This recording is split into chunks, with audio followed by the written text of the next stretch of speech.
Kitty. Il était une fois Cendrillon. Hello Kitty adore les contes de fées à tel point qu'elle s'imagine parfois en vivre un. Il était une fois une jeune fille belle, douce et très gentille. Un jour, son père se remaria, mais sa nouvelle femme était extrêmement fière et jalouse. Elle avait 2 filles, toutes aussi orgueilleuses qu'elle. Peu de temps après le mariage, le père annonça qu'il devrait partir en voyage et confia Hello Kitty à son épouse. En son absence, elle devrait prendre soin d'elle et la traiter comme sa propre fille. Hélas, il en fut tout autrement. Dès lors, la marâtre obligeait Hello Kitty à nettoyer les sols, faire les lits, la couture et laver la vaisselle. À la tombée du jour, la pauvre se tenait épuisée près des cendres de la cheminée, si bien que ses 2 demi-sœurs, jalouses de sa beauté et de sa bonté, la surnommèrent Cendrillon. Un matin, le prince Daniel fit savoir qu'il organisait un bal et y invita toutes les jeunes filles du royaume.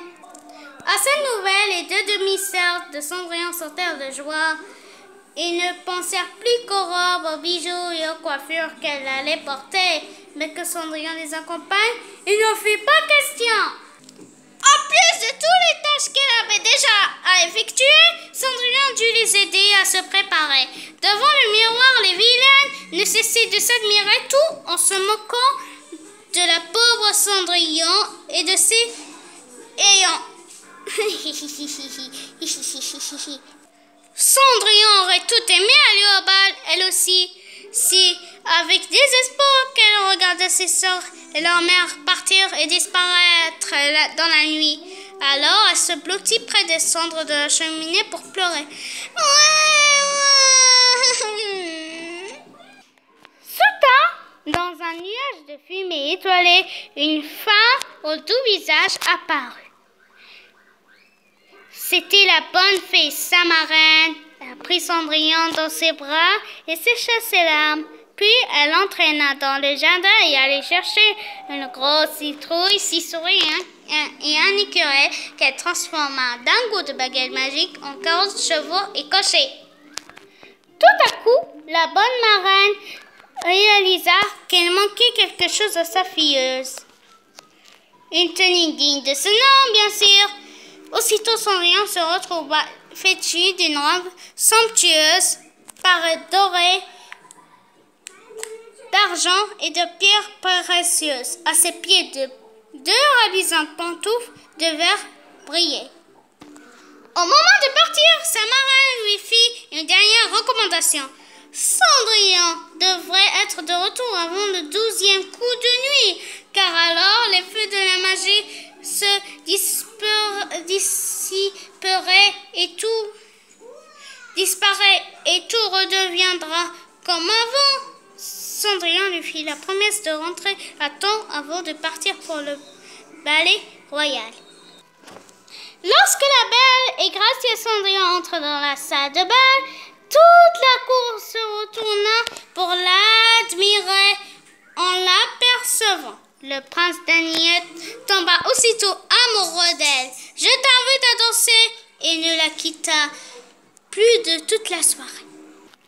Quand le premier coup de minuit résonna, Cendrillon quitta les bras du prince à regret et se mit à courir. Le prince Daniel la poursuivit sans toutefois parvenir à l'attraper, mais dans sa fuite, elle perdit l'une de ses jolies pantoufles.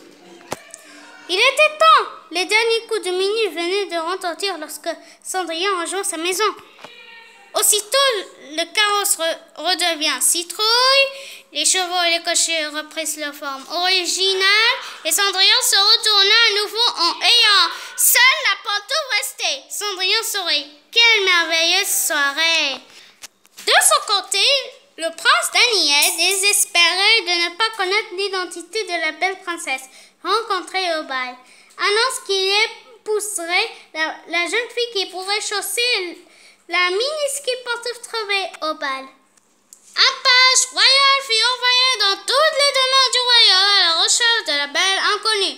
Lorsqu'il se présenta à la porte de la maison de Cendrillon, la marâtre s'empressa de le recevoir au salon. L'un après l'autre, les horribles sœurs tentèrent de chausser la pantoufle. En vain, aucune des deux n'y parvient. Alors Cendrillon, qui s'était caché, apparut et demanda la permission d'essayer à son tour le chausson. À peine fut-il passé à son pied que tous virent qu'il allait à merveille. Elle montra alors la seconde pantoufle à l'ensemble, qui ne plut aucun doute sur son identité. C'est alors que sa marraine apparut et revêtit Cendrillon de la somptueuse robe de bal. Cendrillon partit au ballet, rejoindre son bien-aimé. Elle pardonna à ses sœurs et sa belle-mère et épousa le prince Daniel. Ensemble, ils vécurent heureux à tout jamais.